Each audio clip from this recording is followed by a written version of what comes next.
जय हिन्द, जय भारत, वन्दे मातरम। हजुरहरूले देखिराख्नु भएको छ आज देशमा के हुँदैछ, कसो हुँदैछ। आज अस्ति पहलगाममा जुन हाम्रो हिन्दुस्तानी जो नागरिकमाथि एट्याक भयो आतंकवादीद्वारा र त्यसको बदलामा आज भारत सरकारले ठुलो कदम चालेर हाम्रो देशवासीलाई अत्याचार भएको, उहाँहरूलाई मारिएको त्यसको बदला लिँदैछ र एउटा सिन्दुर अपरेसन जुन नाम राखियो त्यो चाहिँ किन भन्दाखेरि धेरैजनाको त्यहाँ सिन्दुर मेटियो र सिन्दुर अपरेसन भनेर नाम राख्यो।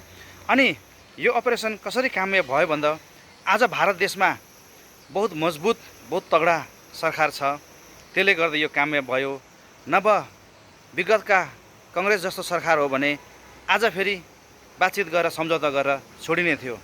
र देशवासीहरू हेर्नुहोस्, सुन्नुहोस्, जिउँदो जाग्दो उदाहरण तपाईले देखिराख्नु भएको छ।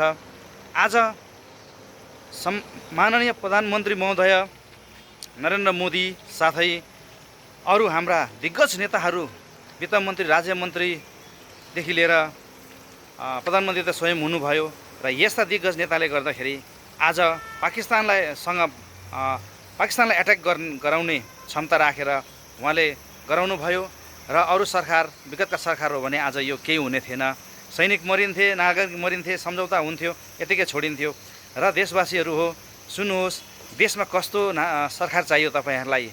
गुलाम बनाउने सरकार चाहियो कि भ्रष्टाचार गर्ने सरकार चाहियो कि आजको बिजेपी जस्तो जसले चाहिँ भ्रष्टाचार मुक्त देशलाई विकासमा लाने र अर्को देशले आफ्नो नागरिकलाई मार्न त छोडिदिउँ, अस्ति त मारिहाले, अब आइन्दादेखि के हाल हुन्छ तपाईँलाई थाहा भइहाल्यो। मार्नु त छोडिदिउँ, आँखा उठाएर हेर्ने पनि हिम्मत हुँदैन उहाँहरूको।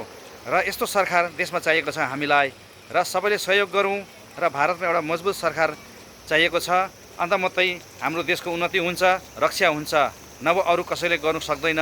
आउने दिनमा बाबुआमाहरू हो, दाजुभाइ दिदीबहिनीहरू हो, तपाईँहरूले यो कुरा बुझ्नुहुनेछ भनी आशा राख्दछु र बुझ्नुहोस् भनी अनुरोध गर्दछु। धन्यवाद। जय हिन्द।